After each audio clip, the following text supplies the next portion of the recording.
Good evening. This is Dimitri Lascaris coming to you from Kalamata, Greece on May 12, 2024. In recent weeks, a burgeoning pro-Palestinian student movement has swept across university campuses around the world. Although Canada has one of the most pro-Israel governments in the world, it too has seen a peaceful uprising on university campuses across the country. Student activists have established Palestinian solidarity encampments at universities in the provinces of Quebec, Ontario, Alberta, and British Columbia. So far, most of the universities have refrained from using force to suppress the protests, something that has been done on a widespread scale in the United States. But police in Edmonton and Calgary, the most right-leaning province in Canada, swiftly and brutally dismantled encampments in Alberta during the past few days. Alberta is the stronghold of Canada's Conservative Party, and I think it's fair to say that the Conservative Party is a fanatically pro-Israel party. According to Canadian constitutional law experts, including Professor Bruce Ryder of York University in Toronto, the police actions in Alberta look like a mass violation of the constitutional rights of the student protesters. Joining to discuss all of this with me is Yves Engler. Yves is a Montreal-based author and political activist. In addition to 12 published books, his writings have appeared in alternative press and in mainstream publications such as the Globe and Mail, the Toronto Star, and the Ottawa Citizen. His 2009 book, The Black Book of Canadian Foreign Policy, was shortlisted for the Quebec Writers' Federation Mavis Gallant Prize for Nonfiction. In the early 2000s, while he was serving as the elected vice president of communications for the Student Union of Concordia University in Montreal, Yves played an important role in a large-scale protest that prevented Israeli Prime Minister Benjamin Netanyahu from delivering a speech at the university. Yves joins me today from Montreal, Canada, and thank you very much for speaking with me today, Yves. Thanks for having me. So Yves, Montreal, Canada's second largest city, hosts campuses, by my count, of no less than 6 universities. Can you give us an overview of what is happening at those campuses to support the international movement for Palestine? Well, there's been lots going on at the campuses throughout the last 7 months on the issue, particularly at Concordia and McGill, major demonstrations. There was a long hunger strike at McGill, 2-month hunger strike. 2 students actually were hospitalized from health ailments due to the hunger strike they were on. But in the past, I guess now it's 15 days, the first Canadian encampment was set up at McGill, on the lower field of McGill, which happens to be right at the center of downtown, right off Sherbrooke Street and Major Street, but on a piece of the university that is really kind of unused. So it's a kind of perfect location, probably the best location of any university in the country to set up this type of encampment. And basically over the past 15 days, it has grown substantially. It's, I think they say 115 tents. It's much better organized. There's a whole schedule of food and workshops and health stuff and free food store and on and on and on. And so it has, I would say, it has actually had a massive impact on the whole sort of resistance to Canada's role in enabling Israel's Holocaust in Gaza, in that it basically, in the first 4 days of the encampment, it got as much corporate media or CBC media attention as all of the 30 weekends in a row of mass demonstrations. There have been 30 weekends in a row of mass demonstrations in Montreal against Canada's role in supporting Israel's violence. And the camp really in the first 4 days, the media has basically ignored those demonstrations, but the camp, just partly because it came through the US and all the politics going on there, it's just gotten so much media attention. And a lot of it actually quite sympathetic. So this weekend, the Journal de Montréal had a 2-page spread all about the divestment demands of the students at McGill. So it's not just McGill students who are camping out. There are some Concordia students, but it really is, the focal point is McGill, and is the demands of McGill to, one, divest from a whole series of companies that either provide weapons to Israel or are complicit in the occupation, and two, to break off McGill's ties to a number of Israeli universities. And I should say that these demands of the students, they have absolute huge support, right? So just in November, there was a resolution passed, the biggest referendum in McGill undergraduate history, the highest turnout, and 80%, 78.7% of students voted for quite a strong resolution on divestment, on ending relations to apartheid Israel. 18 months before that, 71 or 72% of students voted in a similar type resolution. And the administration has just totally ignored all this. In fact, has responded with repression and hostility, and Israel lobby has launched different legal battles against these initiatives. So the demands have very significant support among the students and more broad McGill community. And here we are 15 days later, and the camp's still going strong. But the administration is now going to seek an injunction to try to have it shut down. So before we get to that, I wanted to ask you about the administration's connections to and leanings toward the Zionist lobby over the years, not just currently, but over the years. And I'd like to start by bringing up a disruption which you and I participated in 2018, along with a lawyer by the name of Paul Tétrault at McGill University. It involved a character by the name of Hillel Neuer. And for the benefit of our audience, at the very end of this video, of this interview, I'm going to play a clip from that disruption. But can you tell us specifically about Hillel Neuer? Who is he, this fellow who got this honorary doctorate, the highest honor that McGill University can bestow, back in 2018? And could you speak to us more broadly about sort of the connections that the administration has and the sympathy it's shown for Zionism and the Zionist lobby over the years? Yeah, well, Hillel Neuer is a anti-Palestinian bigot. He is a long-standing proponent of apartheid and Israel's massive human rights violations. And in the context of students initiating a number of referendum around supporting the boycott, divestment, sanctions campaign, and this goes back to at least 2014. The administration, each time that this has happened, they have inserted themselves to basically undermine it. And so in 2016, there was this resolution passed at a Student General Assembly, and the administration basically pressured students to vote against it. There's a two-stage process where it went to an electronic vote after the General Assembly for students to endorse it. The administration sent out an email to all the students to tell them to vote against it. Israel lobby, the Montreal Gazette, there's a big campaign against it. And all this, of course, there's this whole thing about anti-Semitism they whip up and whatnot. So Hillel Neuer being granted this honorary award by the McGill administration was sort of like a response to the whipping up of this sort of, oh, there's all this anti-Semitism, it's so hard for Jewish students on campus. That, of course, was a reaction to the Palestine solidarity activism taking place on campus.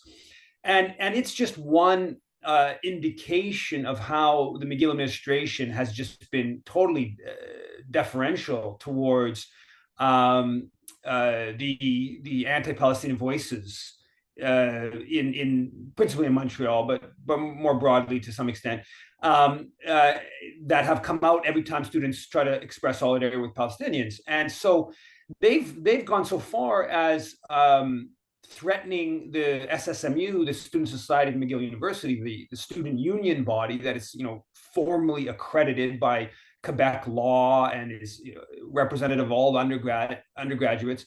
They've threatened the SSMU that they will end their arrangement with the SSMU that has everything to do with naming the name SSMU. To use the word McGill, you have to have the okay of the McGill administration, and there's a building, and it's like a slew of different, just general activities that the SSMU oversees and is part of for undergraduates with the McGill administration. And basically, they threatened to abrogate this agreement which would even include the funding structure of the student union, if they adhered to the will expressed by 71% of undergrads in about 2 years ago for this Palestine solidarity policy. So the McGill administration just put incredible pressure because according to the Constitution, what is usually a rubber stamp, the student union has to rubber stamp referendum questions. And so they basically were able to get this whole thing kiboshed, students voting overwhelmingly. The SSMU ends up kiboshing their own referendum question that was widely adopted by students because of administration intervention pressure. Obviously, they played off of more kind of right-wing student union officials, etc. So the administration's been willing to go to pretty extreme lengths to placate the voices of anti-Palestinianism within Montreal, and the reasons for that, I think, are a number. One of the parts is, as one of the slogans, the chants that's regular chanted at McGill is, students over donor money. And so you have Sylvian Adams, the billionaire who moved to Israel and announced that his project for the rest of his life, that he took the money that his family had made over the years, and he was going to basically whitewash Israel's image.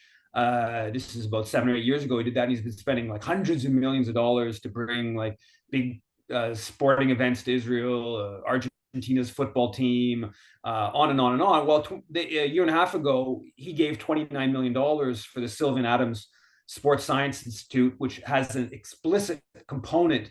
It's mostly at McGill, but it also has this relationship to Tel Aviv University.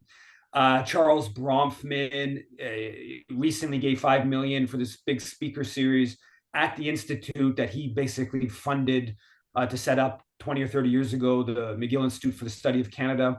If you look at the new chancellor of McGill, Pierre Boivin, he's the vice chair of the board of Stephen Bronfman's Claridge investment firm.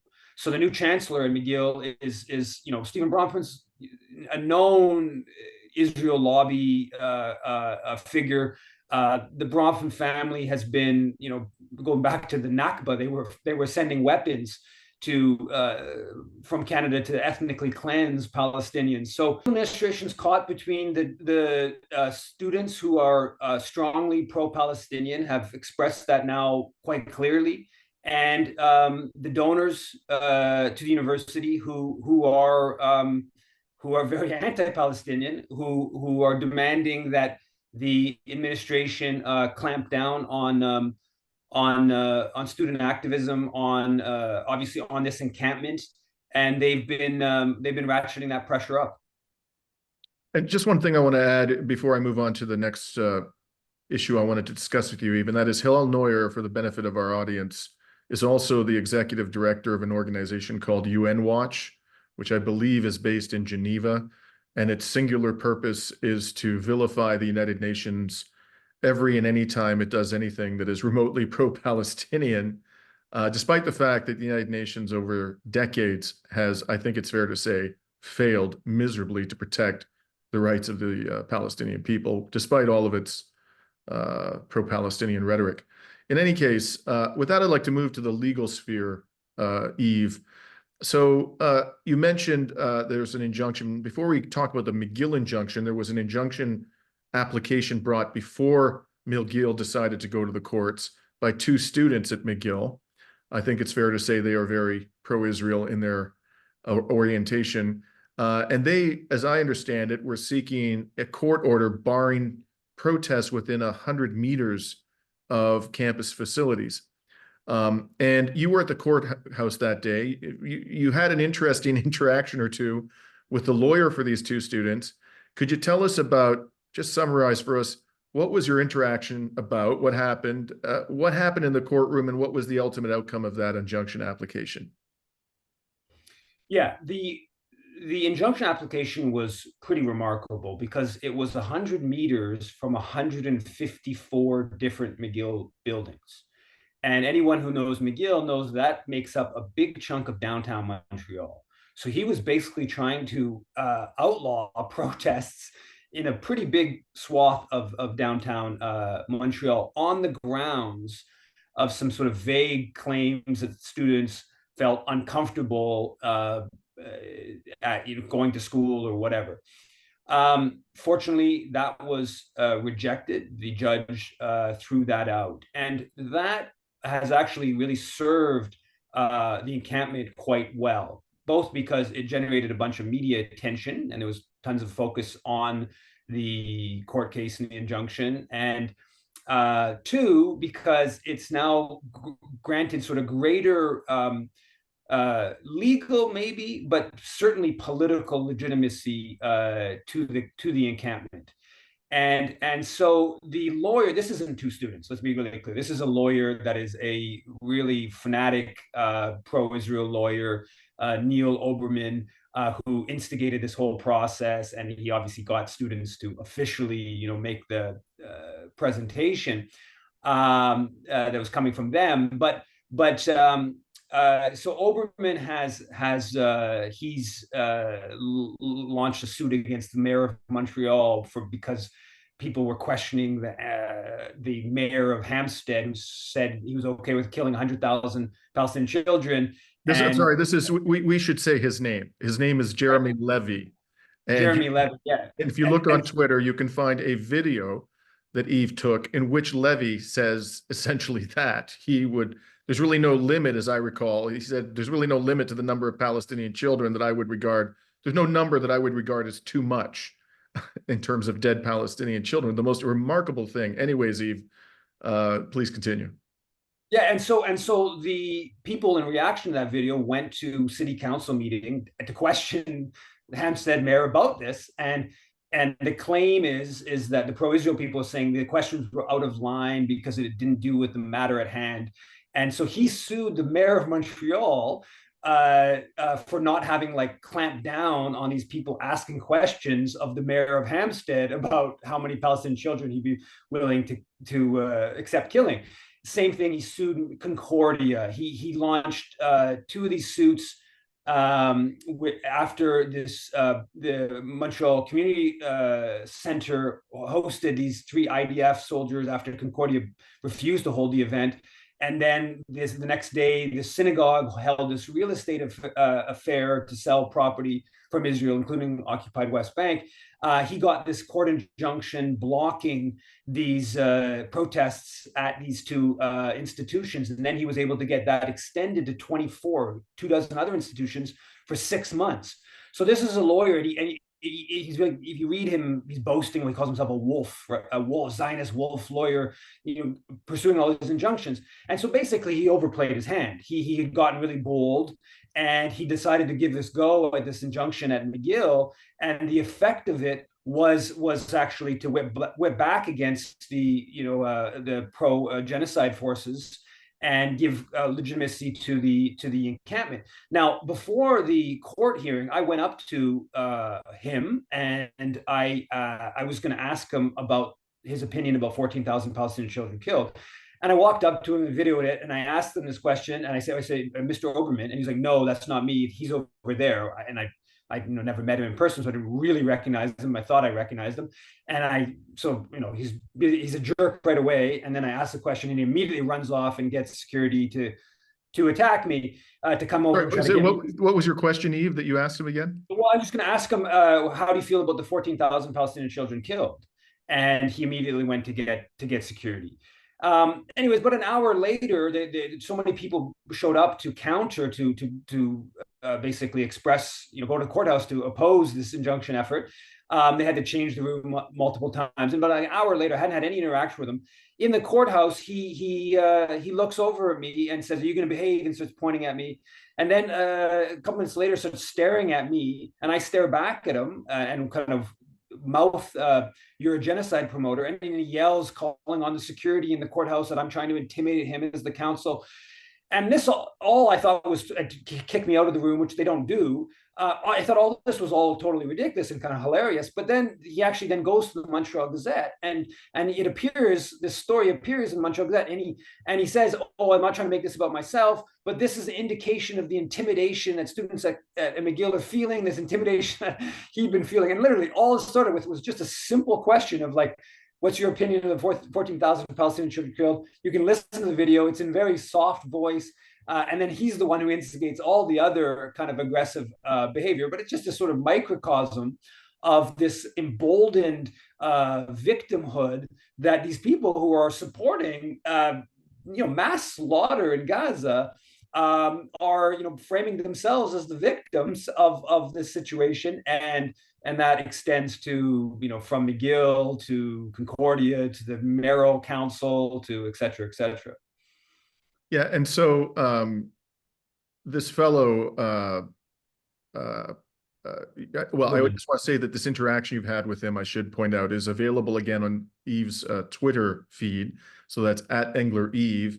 You can see both the interaction with Oberman and the interview or the exchange with this extraordinarily callous mayor, Jeremy Levy from Hampstead, also on Yves' Twitter feed. I think that was about 4 or 5 months ago that you had that interaction with him. Is that right, Yves?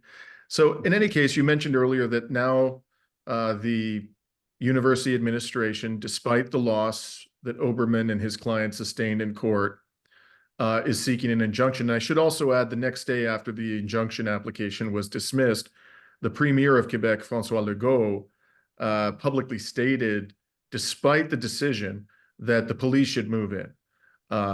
Although so far, his public statements haven't provoked the police or pushed the police into taking that step. So what can you tell us about this injunction application, which seems designed to do what Legault was unable to do by expressing his pro-Israel opinions in the press? Yeah, the SPVM, the Montreal police, don't want to go in clearly, and they have they've rejected the pressure from McGill. And the mayor of Montreal, I think, is sort of broadly in fine with the encampment, and certainly doesn't want to see students getting their heads busted because of it. And so the Montreal police have been very clear; they're not seeing any law breaking taking place. There's all kinds of rules that are being followed by the encampment, as I understand is the case all across the country, right? That what they did in Calgary and Edmonton, the students were following very strong standards around trying health and safety, security, all this kind of stuff. And so the administration, I think maybe obviously partly because they're feeling pressure from people like Jeremy Levy, like the mayor of Hampstead, which is a Montreal suburb, like Anthony Housefather, the MP, Liberal MP, and also from different donors. And I think also maybe somewhat emboldened by what happened at University of Calgary and University of Alberta. On Friday, they announced that they're going to seek an injunction to basically force the hand of the Montreal police to dismantle the encampment. And I don't have any, I have no idea what the legal, what will come out of this. To be honest with you, before all this started, I kind of thought the McGill administration had strong grounds as the owner of this territory to just sort of expel any encampment they wanted. But I've now read a number of constitutional legal experts in La Presse and Montreal Gazette, and now this one you mentioned earlier in the Calgary Herald.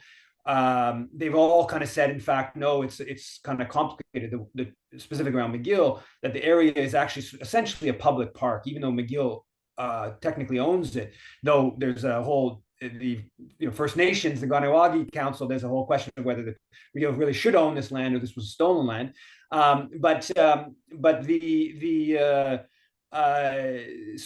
where whether McGill will be successful in getting this injunction, I don't know. I know there's obviously going to be people at the courthouse. There's going to be a vigorous effort on Friday night when this came down. They held a press conference at the encampment, and the students did, and they made it very clear that they, one, they of course are going to fight the legal battle, and then two, if that's not successful, they're not just going to pack up the tents and leave. They're going to have, the police are going to be forced to violently evict them. And I think that to me, the McGill administration is playing a little bit with fire on this. I mean, I think that there's no matter what is going on, there's going to be a reaction. There will be hundreds, if not thousands, of people that will respond. I mean, they're going to probably do it in the middle of the night, the police, or early in the morning, to make it difficult for there to be a response by the broader community.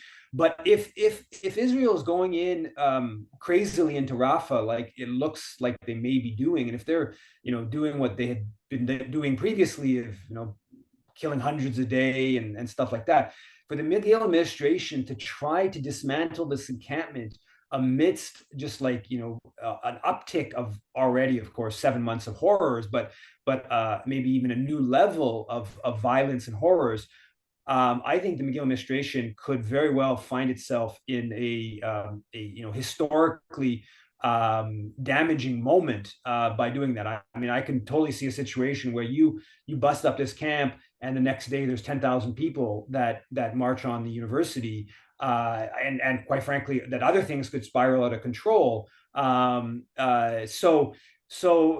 McGill clearly feels that they want to do this, and there's been a lot of pressure. And again, this encampment, on Friday in the Montreal Gazette, that now at 14 days of the encampment, the Montreal Gazette had two significant pieces about the encampment. I believe both of them mentioned genocide. I can't remember all the details, but broadly, for the Montreal Gazette, which is deeply anti-Palestinian, which refused to cover all the dozens and dozens of demonstrations that had thousands of people at them in the last 6 months.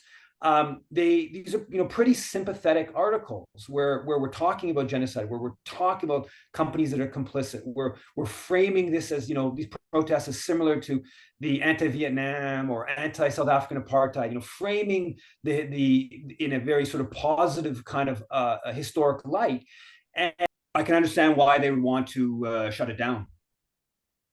Well, Yves, it's been a pleasure talking to you. Of course, I'll continue to follow this story very closely, as I'm sure you will.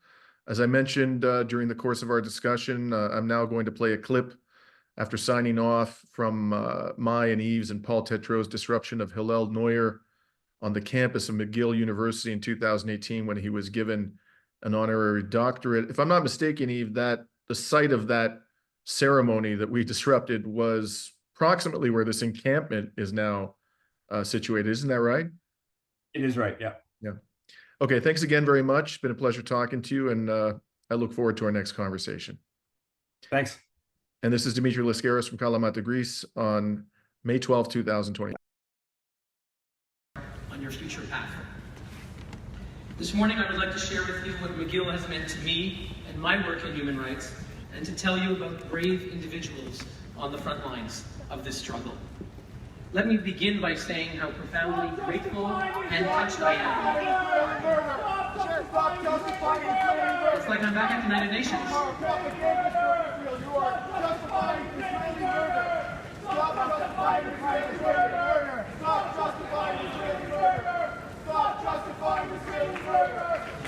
As a university, McGill is committed Stop justifying Israeli murder! Stop justifying Israeli murder! Stop justifying Israeli murder!